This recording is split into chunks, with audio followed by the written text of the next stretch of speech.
শাহ সুফি হজরত মাওলানা মুসা বাবা আল মাইজভান্ডারী, যিনি দরবেশ বাবা নামে পরিচিত ছিলেন। তিনি একজন বাঙালি সুফি সাধক ও মাইজভান্ডারী তরিকার অন্যতম খলিফা। তিনি মাইজভান্ডারীর শামসুল হুদা সুফি ধারার অন্যতম খলিফা ছিলেন এবং তার জীবদ্দশাতে ভৈরব কিশোরগঞ্জ তরিকা জনপ্রিয়তা লাভ করে।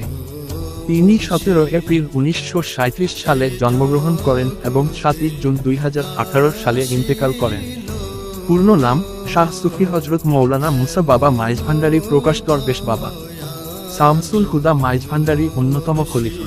উত্তরসূরি, তিনি তার পীর শামসুল হুদা মাইজভান্ডারীর সুফি ধারার প্রধান হিসেবে দায়িত্ব পালন করেন এবং তার জীবদ্দশাতেই মাইজভান্ডারীর সুফি তরিকা ব্যাপক পরিচিতি লাভ করে। তিনি প্রকৃতিতে কঠোর সাধনায় নিমগ্ন ছিলেন এবং প্রায়শই সংক্ষিপ্ত ও রূপক কথা বলতেন।